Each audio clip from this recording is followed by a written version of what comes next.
Okay বন্ধুসকল, welcome to my channel টিকে Assamese. বন্ধুসকল, ইয়াত আপোনালোকৰ Assam electricity guard corporation limited ইয়াত আপোনালোকৰ ভালেকেইটা পদ ওলাইছে। গোটেইখিনি ডিটেইলছ সহকাৰে ক'ম, ভিডিঅ'টো একেলগে চাই ৰাখিবা আৰু যেতিয়া কোনোবা নতুন আছে চেনেলটো ছাবস্ক্ৰাইব কৰি দিবা। বাৰু এতিয়া আৰম্ভ কৰোঁ। চ' বন্ধুসকল, আপোনালোকে দেখিছে যে এইখন হৈছে অফিচিয়েল এডভাৰটাইজমেণ্ট www.aegcl.co.in। এয়াৰ এই যিটো ৱেবছাইট আছে তাৰ পৰা আৰু Assam electricity guard corporation limited. আৰু এইখন এডভাৰটাইজমেণ্টখনত এতিয়া যিহেতু পদ ওলাইছে, বহুকেইটা পদ ওলাইছে, আপোনালোকে দেখিছে থাম্বনেইলত। এতিয়া ইয়াৰ আপোনালোকৰ অনলাইন কৰাৰ ডেট দি দিছে। ইয়াৰ ডেটটো দি দিছে যে 9/12/2020 পৰা 18/12/2020, অৰ্থাৎ 9 ডিচেম্বৰ 2020 পৰা 18 ডিচেম্বৰ 2020 আপোনালোকৰ অনলাইনৰ সময়সীমা। ইলেক্ট্ৰিচিটি গাৰ্ড কৰ্পোৰেশ্যন লিমিটেড ইয়াত আপোনালোকৰ ক'ত কি পদ ওলাইছে গোটেইখিনি আপোনালোকক ডিটেইলছ সহকাৰে ক'ম, গতিকে শেষলৈকে চাই থাকক। ইয়াত প্ৰথম চাবা গ্ৰুপ এ কেটেগৰী দিছে যে 30,300 পৰা প্ৰায় 1,12,000লৈকে, আৰু গ্ৰেড পে দিছে 14,200কৈ। ইয়াত আপোনালোকৰ চাব যে এছিষ্টেণ্ট মেনেজাৰ প্ৰথমতে ইলেক্ট্ৰিকেল, ইয়াত আপোনালোকৰ কিমান পদ আছে? 39 টোটেল।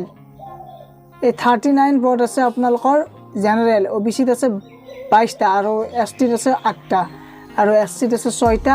ST যিটো H মানে ST H আৰু STP, ST প্লেন আৰু ST হিলছ, তাৰমানে ST এই হিলত আছে 4টা আৰু PWDত আছে 3টা।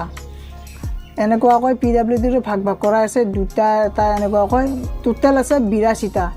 আৰু ইয়াত আপোনালোকৰ এডুকেশ্যন কোৱালিফিকেশ্যন কি লাগিব বুলি দিছে। ইয়াত চাব যে ফুল টাইম BE বা BTech কৰা হ'ব লাগিব। Electrical engineering, electrical and electronics engineering, আপোনালোকৰ এই দুটাৰ কোনোবা এটা কৰা হ'লে হ'ব।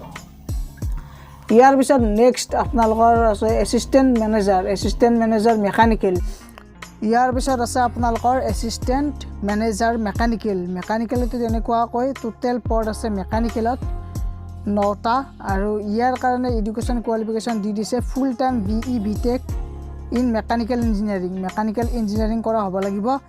তাৰে পিছতে আপোনালোকৰ আছে 3 নম্বৰত এছিষ্টেণ্ট মেনেজাৰ চিভিল। ইয়াত আপোনালোকৰ 9টা আছে টোটেল আৰু ফুল টাইম BA BTech কৰা হ'ব লাগিব চিভিল ইঞ্জিনিয়াৰিং। তাৰে পিছতে আছে 4 নম্বৰত এছিষ্টেণ্ট মেনেজাৰ ইনফৰমেশ্যন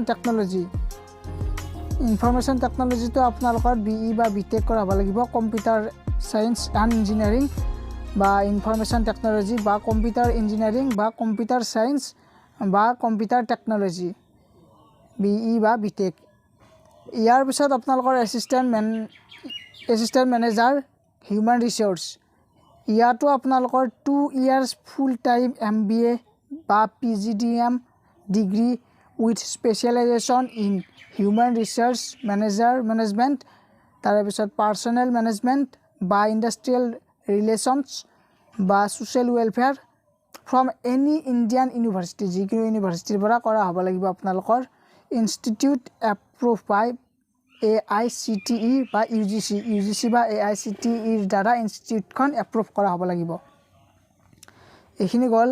ইয়াৰ পিছতে আপোনালোকৰ আছে গ্ৰুপ বি কেটেগৰীত চাই ল'বা যে জুনিয়ৰ মেনেজাৰ আছে ইলেক্ট্ৰিকেল, তাত আপোনালোকৰ টোটেল 190টা আছে। ইয়াত আপোনালোকৰ full time diploma electrical engineering বা ইলেক্ট্ৰিকেল এণ্ড ইলেক্ট্ৰনিক ইঞ্জিনিয়াৰিং কৰা হ'ব লাগিব। তাৰে পিছতে আছে জুনিয়ৰ মেনেজাৰ মেকানিকেল, ইয়াত 21টা আছে টোটেল। ইয়াত আপোনালোকৰ full time diploma in mechanical engineering. ইয়াৰ পিছতে আপোনালোকৰ আছে জুনিয়ৰ মেনেজাৰ ইনফৰমেশ্যন টেকন'লজি। ইয়াত আপোনালোকৰ 6টা আছে ফুল time diploma in computer science and engineering, information technology বা কম্পিউটাৰ ইঞ্জিনিয়াৰিং বা কম্পিউটাৰ চায়েন্স বা কম্পিউটাৰ টেকন'লজি। ইয়াৰ পিছতে আপোনালোকৰ জুনিয়ৰ মেনেজাৰত চিভিল, ইয়াত আপোনালোকৰ 10টা আছে টোটেল। এনেকুৱাকৈ গ্ৰুপ বিত আছে আপোনালোকৰ 227টা, গ্ৰুপ এত আছে টোটেল 114টা। আৰু গ্ৰুপ বিত দৰমহাটো দি দিছে 25,000ৰ পৰা 92,000লৈকে আৰু গ্ৰেড পে দিছে 12,100। আৰু এই যিটো জুনিয়ৰ মেনেজাৰ চিভিল, তাত আপোনালোকৰ full time diploma in civil ইঞ্জিনিয়াৰিঙৰ ডিপ্ল'মা থাকিব লাগিব। ইয়াৰ পিছতে আপোনালোকৰ মেইন যিটো পইণ্ট আছে সেইটো ইয়াত আপোনালোকৰ যদি আপোনালোকৰ OBC হয় তেনেহ'লে আপোনালোকৰ যি তাত দিছে BTech BE এইবোৰত আপোনালোকৰ 60% মাৰ্ক থাকিব লাগিব কিন্তু SC STৰ কাৰণে 55 হ'লে হ'ব কিন্তু যদি আপোনালোকৰ এছিষ্টেণ্ট মেনেজাৰৰ যিটো পোষ্ট আছে হিউমেন ৰিসোৰ্স তাত আপোনালোকক কিন্তু 55 মাৰ্ক লাগিব SC বা ST হ'লেও লাগিব এইখিনি বহুত ইম্পৰ্টেণ্ট কথা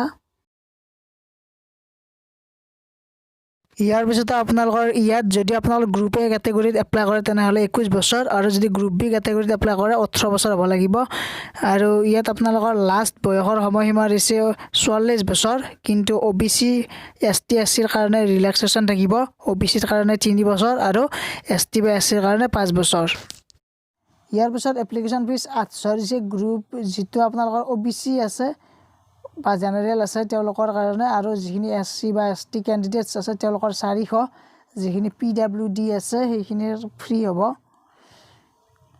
অনলাইন কৰতে আৰু ইয়াত আপোনালোকৰ সিলেকশন যেটো প্ৰসিডিউৰ হেতু দি দিছে আপোনালোকৰ CBT মোড অফ এক্সামিনেশন কম্পিউটাৰত হ'ব আপোনালোকৰ পৰীক্ষা আৰু ইয়াত ক্যাটাগৰী A অৰ্থাৎ এসিস্ট্যান্ট মেনেজাৰৰ কাৰণে কি সাবজেক্ট দি দিছে যে general English general aptitude emotional intelligent general knowledge এইখিনি দি দিছে আৰু ইয়াত আপোনালোকৰ টোটাল 100 মাৰ্কস থাকিব টাইম থাকিব 120 মিনিট আৰু সিলেবাসটো already uploaded in website AEGCL মানে AEGCL ওয়েবসাইটত সিলেবাসটো দি দিছে মই আপোনালোকক নেক্সট বেলেগ এটা ভিডিও দেখুৱাই দিম বাৰু মাল্টিপল চয়েস কোৱেশ্চন আহিব আৰু গ্ৰুপ বি টো তেনেকুৱাকৈ আপোনালোকক দি দিছে যে কোড কিমান নম্বৰ আহিব যে নিজৰ যেটো সাবজেক্ট জুনিয়ৰ মেনেজাৰ হেতু 60 নম্বৰ আহিব বাকি আপোনালোকৰ general English general aptitude emotional intelligent general knowledge জিকে ইয়াৰ আপোনালোকৰ 40 মাৰ্ক আহিব টোটাল 100 মাৰ্ক থাকিব 120 মিনিট থাকিব ইয়াতো আৰু আপোনালোকৰ নিগেটিভ মাৰ্কিং হ'ব 1/4 মানে 4টা যদি কথা যায় তাৰে 1 নম্বৰ কাটিব হেনেকুৱা কয় 4/1 অংশ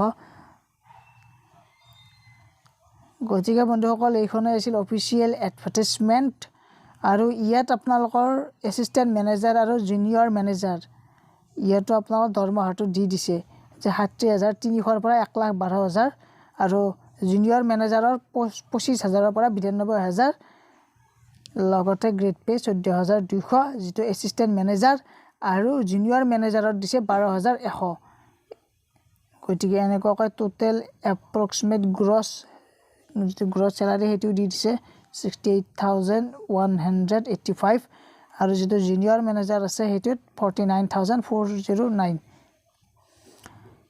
কেনেকৈ এপ্লাই কৰিব লাগিব আপোনালোকৰ যেটো ওয়েবসাইট আছে AEGCL ৰ এইটো ওয়েবসাইট তাত গৈ আপোনালোকে এপ্লাই কৰিব পাৰিব গতিকে বন্ধুসকল এইখনে আছিল অফিচিয়েল এডভাৰটাইজমেন্ট যদি ভাল লাগিল লাইক কমেন্ট শেয়াৰ কৰি দিবা আৰু সাবস্ক্ৰাইব কৰিব নাপাহৰিবা আৰু যদি কিবা আপোনালোকৰ প্ৰবলেম হয় ইয়াত এই যেটো ওয়েবসাইট দিছে তাত আপোনালোকৰ খবৰ ল'ব পাৰে আৰু ইয়াত নম্বৰো দি দিছে হেল্পলাইন নম্বৰবোৰ তাত আপোনালোকে ফোন কৰি সুধিব পাৰে বাৰু বন্ধুসকল এইখিনি আছিল আৰু আজিৰ ভিডিওটোত থ্যাংক ইউ